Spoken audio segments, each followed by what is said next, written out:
Yes, hello everyone and welcome to all our West Australian football fans. It is Thursday. We're getting close to another weekend of football. It is round 11. 3 games coming your way and we are going to preview them all for you here today on Around the WAFL here in the BackChat studios. You're watching on the BackChat YouTube channel or wherever you get your podcasts. Paul Persick with you. It's a great pleasure to have your company, and alongside me once again is Taylor Cowper. TC, the second half of the season begins now. Yeah, I'm looking at, obviously there's a couple of teams that have buys this weekend, 4 to be exact.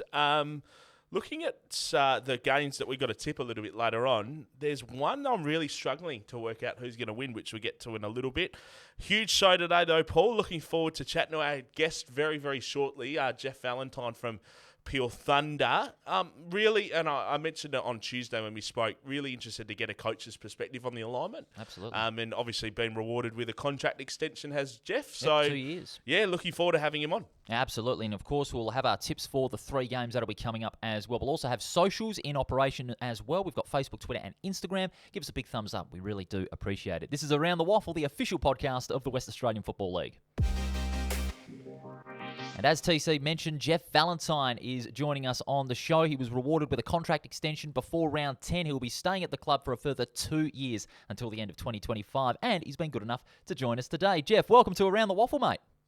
Yeah, g'day, man. How are you? Going well. Great to have you on the show. First off, congratulations on the win against Perth and the contract extension for 2 years. From a coach's perspective, what's like your thoughts on like the alignment, your role within the alignment at the Fremantle Dockers from your perspective? Oh, yeah. Well, I guess it's probably 2 facets there. One to provide an environment that allows young men to flourish. Those on a WAFL on WAFL contracts and those on AFL contracts, and then to win flags for the Peel Footy Club. So yeah, we're trying to do both. Be honest, Geoff, you probably get pretty sick of us talking about the Fremantle Dockers and their alignment with you guys all the time when you've got so many young players at Peel from a local perspective that are performing extremely well. Yeah, look, it goes with the territory. There's different sorts of narratives, and I guess that's one of the things that'll indicate some success when people really do start to take notice of the local lads that are performing week in, week out. There can be a narrative around that our success is solely linked to the Fremantle player contingent, but look, they play an important role, but certainly no more important than Ben Hancock or Trey Bennell or Blair Bell or Jack Sears, these fellas that are have had really strong seasons so far.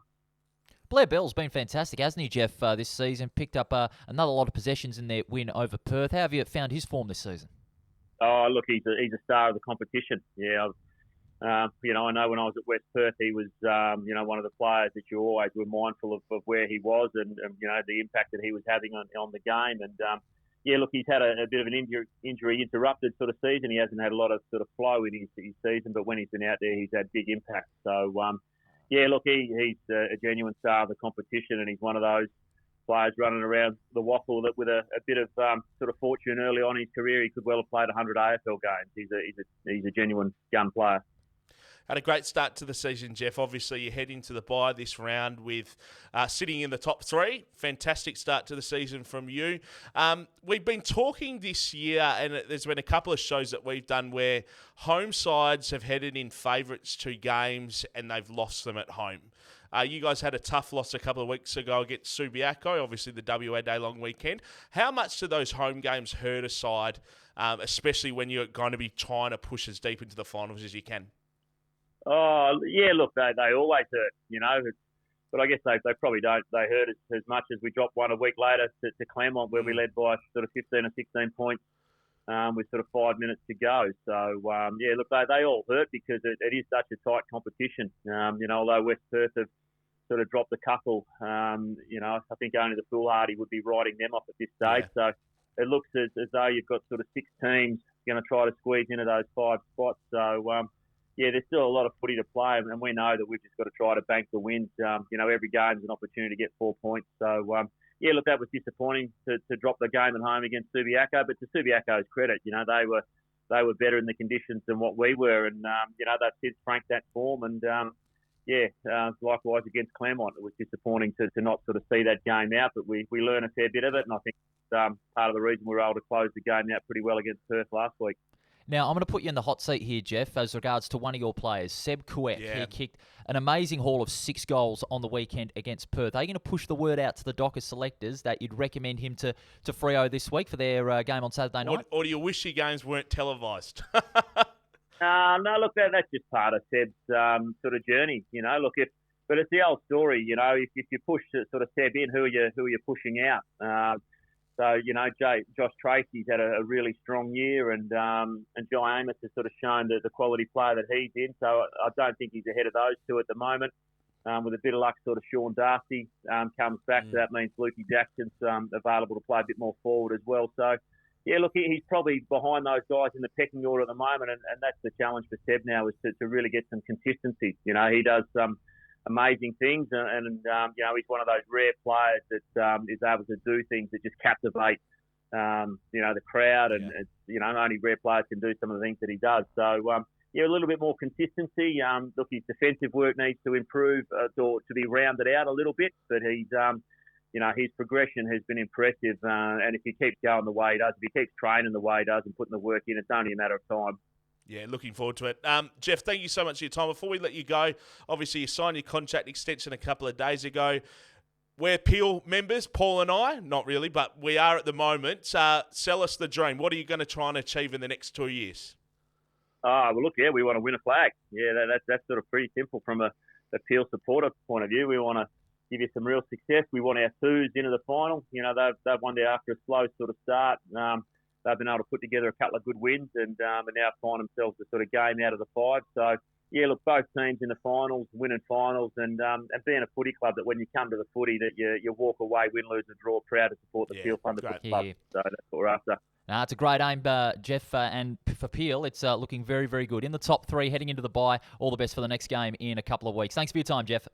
Yeah, thanks. So just before I go, mate, I would like to give a shout out to Aaron Black playing his 250th WAFL game this week. Yeah, look, it's a remarkable journey, to get 100 games, and the games record holder at the moment at Peel Thunder Footy Club is about 141. So it puts it into perspective that for Blackie to string together 250 games and still be going strong, it's a wonderful achievement. So congrats to him and his family. Yeah, it is. Hey, and one last thing before you let you go, Geoff. You guys have always got a merchandise stand down there at Peel Thunder. We found out the other week that South Fremantle's got great wine glasses. Do you know if you have anything like that?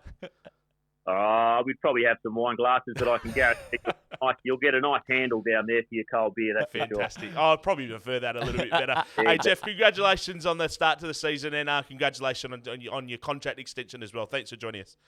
Yeah, pleasure, gentlemen. Thank you. Geoff Valentine, coach of the Peel Thunder Football Club, and great stuff there, mentioning Aaron Black, of course, having been coach previously over at West Perth, and the wine glass thing is getting a little bit of momentum. Well, I was just going to say, if I'm the wine glass man, you can be the beer man. The beer man, even though I don't drink beer, but I'll still rise to the you challenge. Put some lemonade in there or something. Yeah, maybe more like lemon lime bitters or something. This is round 11 preview. Paul Persick and Taylor Cowper. This is Around the Waffle, the official podcast of the West Australian Football League. Now let's get to the previews, TC. Round 11, 3 games this weekend, which, if you're not able to make it, you can check it out on the AFL app, live, free, and in full. First game, Claremont and the West Coast Eagles at Rebo Fitness Stadium. Both teams off the bye. Results looking pretty much academical. It's another chance for Claremont to really stake their claim as a top 2 side. Yeah, they'll easily get the win here. By how much is the question? I think it'll probably be over 100, I reckon, in this game. Claremont are just way too classy and have been a standout side in this competition and will cement themselves inside that top 3 as the season goes on. They just want to keep winning. They just want to keep going, Claremont. And from the Eagles' point of view, we've spoken about them a lot. They're starting to play at least a consistent quarter of footy each round. So I guess that's what we kind of want to see again. Yeah, but they want more. They need to have more. Yeah. Obviously, more than just one quarter of consistent footy. It is really sad that we can't talk them up as much more than that, but they'll rock up, they'll put a team on the park, and witches cones is something that we've spoken about a couple of times on this podcast. But on the other side of the coin, TC, when you're looking at West Coast playing only one good quarter of footy, the same can kind of be said to Claremont. Especially in the last 3 weeks, they've only played like 50 or 60 good minutes of footy, but they've got the wins on the board. Yeah, the interesting thing, and like we said, and I don't think this will be the situation, but we said last week, I think it was, that when Claremont are down by a couple of kicks or a couple of points in the final quarter, you'd be pretty confident if you're a Claremont member. I don't think they'll be down in the final quarter of this game. No. But the good thing from a West Coast point of view is if you look back on their last 2 months of footy, there's been a quarter in most games where they've either won the quarter or they've been extremely competitive and only just lost it. Yeah. So you'd want to see them win a few more quarters for the rest of the season, but we've said it so many times. When your AFL team's struggling in the way that they are, that just flows through to your WAFL side. It does. And, Claremont are going to win this one by 123 points. 123 points. I'll say Claremont by the exact same margin as well. Another question before we go to the next game. Will Bailey Rogers return? Do you risk him this weekend? Not really, considering that it's a certainty for Claremont to win it. Maybe bring him back for round 12. Yeah, I think so. It's not worth really risking a great player like that, especially when it is a chance to get some of your reserves playing league footy, potentially, all those sorts of things. So, yeah, I don't expect him to see him out there this weekend, but we'll be happily mistaken. We'll have to wait and see come Saturday at 1:10. Now we go to the Sunday games. 2 big ones on Sunday. First of them at 2:10 at Leederville Oval. It is East Perth and Perth.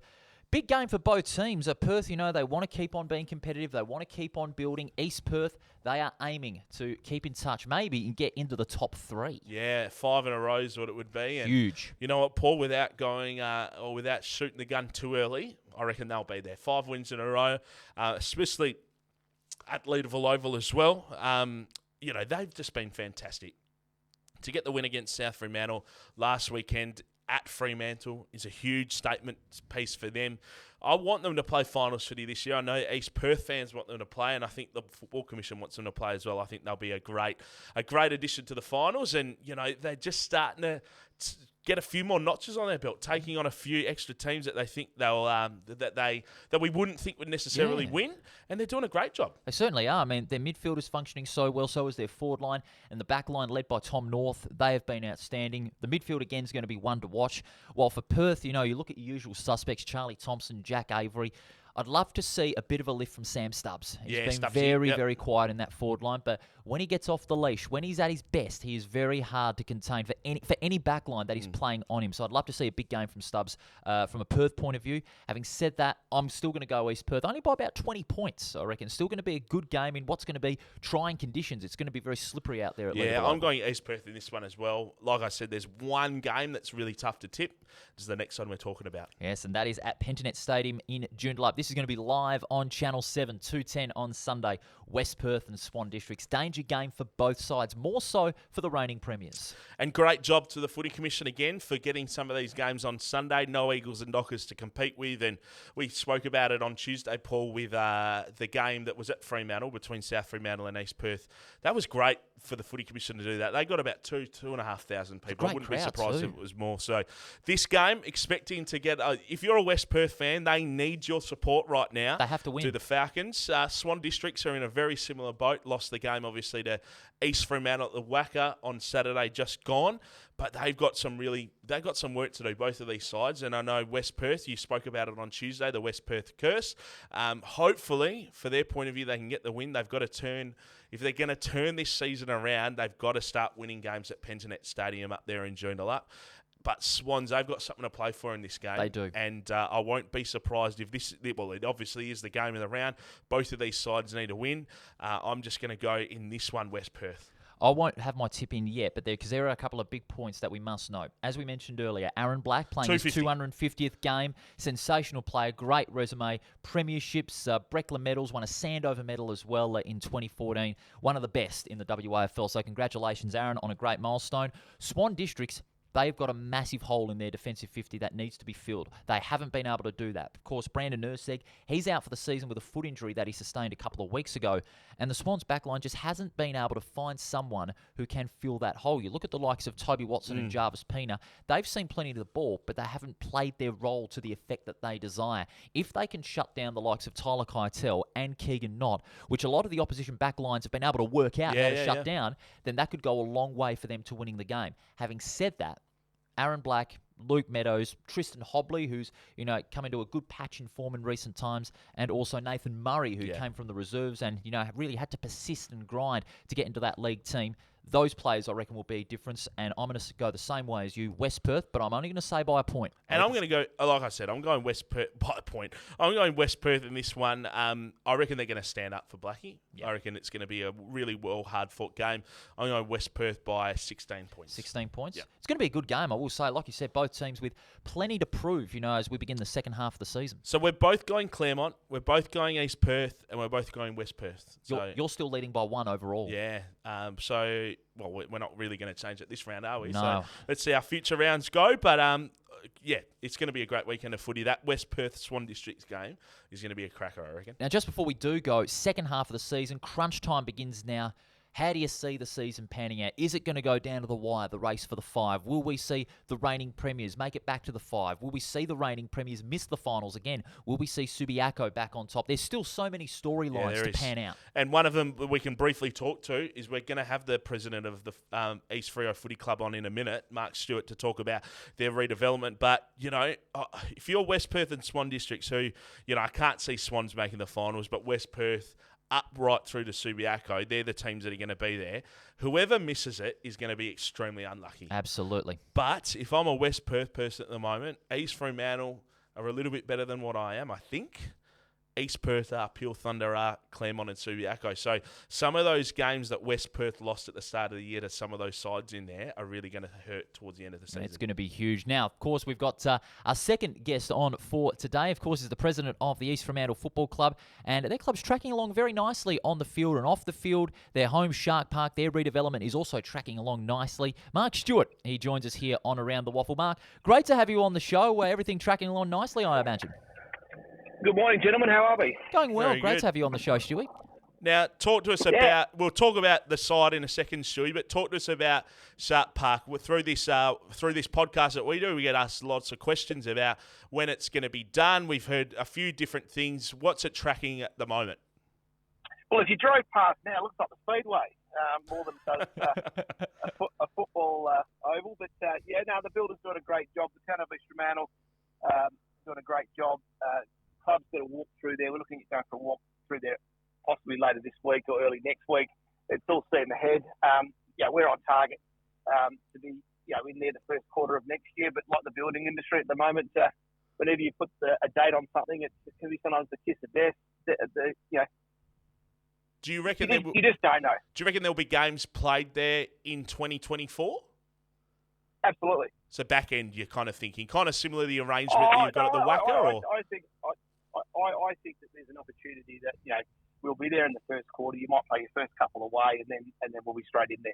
But like anything, you're going to let the builder get on and do what he's got to do before you get the keys and you get in there. How's the side found the WACA playing at the WACA as their temporary home for the last couple of seasons? Oh, the service is great. The guys like playing on it. It was really interesting. I don't know if you saw any footage from the weekend. The centre square is certainly getting a bit messed up now. So something that we just need to be mindful for the WACA. But at the end of the day, you've got to play footy on there, so you've got to get on it and do what you've got to do.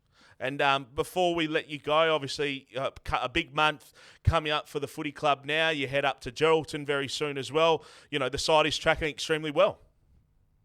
Yeah, Geraldton's a really important part of our club. We've had such an important relationship with those guys for so long. We're just looking forward to being a part of another game in Geraldton. Mark Stewart, we really appreciate your time here on Around the Waffle. Good luck to the Sharks for the remainder of the season. All the very best, gentlemen.